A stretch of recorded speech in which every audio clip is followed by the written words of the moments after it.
What's going on, everyone? I'm Jaren, and today we are talking about The Nun 2. It's 1956 France, a priest is murdered, and evil is spreading, as we follow Sister Irene as she once again comes face to face with Valak, the demon nun. Having done projects like The Curse of La Llorona and The Conjuring The Devil Made Me Do It, director Michael Chavez has returned to tackle his third installment in the Conjuring universe.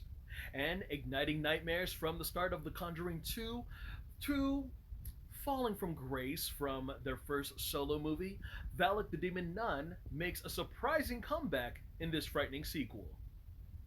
Let me just start off by saying that I completely disagree with the fan base when it comes to ranking the Nun spin-off at the lowest tier of the franchise. Now, I understand that it has its flaws, but frankly, I think the hate is unwarranted. I would rather watch The Nun over the absurd first and third installments of Annabelle. With that being said, though, I do think that the sequel borrowed a page out of Annabelle creation in order to see and improve on what works and what the fans wanted out of the first movie. The narrative is split into two overarching stories as we first follow Tasha Farmiga, who reprises her role as Sister Irene. She attempts to lead a peaceful life as a nun, but the Vatican calls upon her once again as she teams up with Sister Deborah, played by Storm Reed, as they investigate a trail of murders across Europe that may lead to the demon Valak. The other arc involves a boarding school where a student named Sophie begins to witness supernatural occurrences that may be linked to the facility gardener, Maurice, once again played by Jonas Bloquet. I love that Tasha Farmiga is given just a little bit more to do this time around. It is always a treat to see her do horror. For one, American Horror Story really grew her following. Second, she gets to share the same cinematic universe as her older sister, Vera Farmiga. I swear they keep dropping hints that Irene and Lorraine Warren are somehow connected, but until they do another movie to confirm that, it is my personal canon. Now, the character of Sister Irene, she definitely matured, and for a sequel, I think that it was an interesting angle to have her visions present for a plot device. Kept away from a lot of the marketing, Jonas Bloquet, I hope I am saying his name right, returns as Maurice, aka Frenchie, and I underestimated how much screen time he was going to get. In the first movie, he was this comic relief that no one batted an eye at until the ending twist. Here, we get to expand on his character in this story. We get to flesh out his charming and vulnerable personality. There's this heartwarming dynamic between him and this young student named Sophie, as well as her single mother, Kate. And you really care about Frenchie and the people he surrounded himself with, especially with his connection with Valak, which makes things a lot more dangerous. Bonnie Aarons returns as the Demon Nun, and she is much more lethal and terrifying than ever. In the first act, she really does stack up a body count. Once you realize what type of victims she's after, I instantly knew that no one was safe. Not children, nor agents of the church. One note that the filmmakers answered my prayers on was that they toned down the trope where she would open her mouth wide to snarl and show her teeth. In the first movie, it really diluted of what made her scary in The Conjuring 2. It's the deadpan look with the eyes, the occasional smirk in the dark corners that really remain effective to me for that character. And it is still a shame that we still haven't gotten a scene where we fully realize its true demonic form.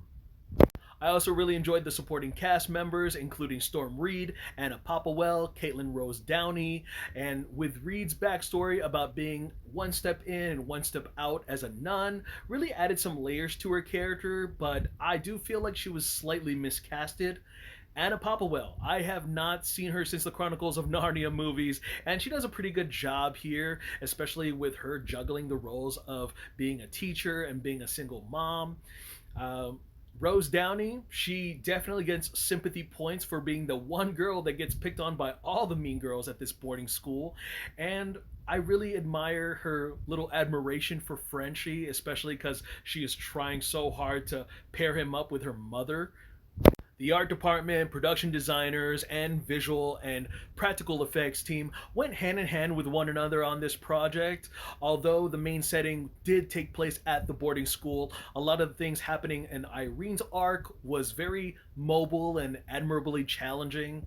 With that being said, I do think that with everything that Valak was able to do this time around, the suspense and the jump scares were all very well executed.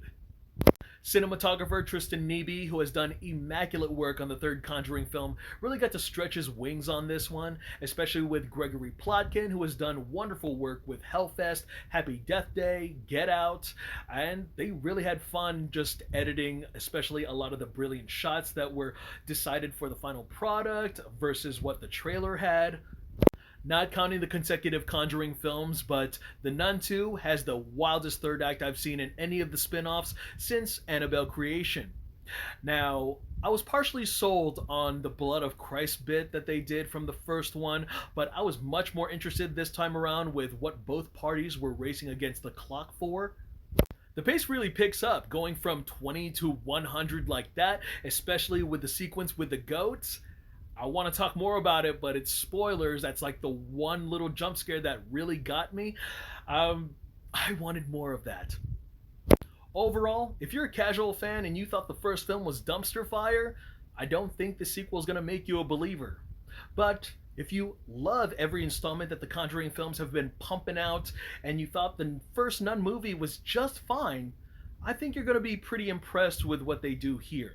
And I am even more excited to see what they have in store for the future of The Nun or even The Warrens.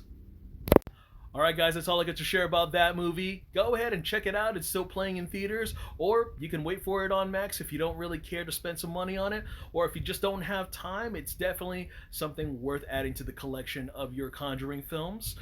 Anyways, I am Jaren Ugbanawag. Thank you guys again so much for watching. Look forward to more reviews, and I will see you guys in the movies. Take care.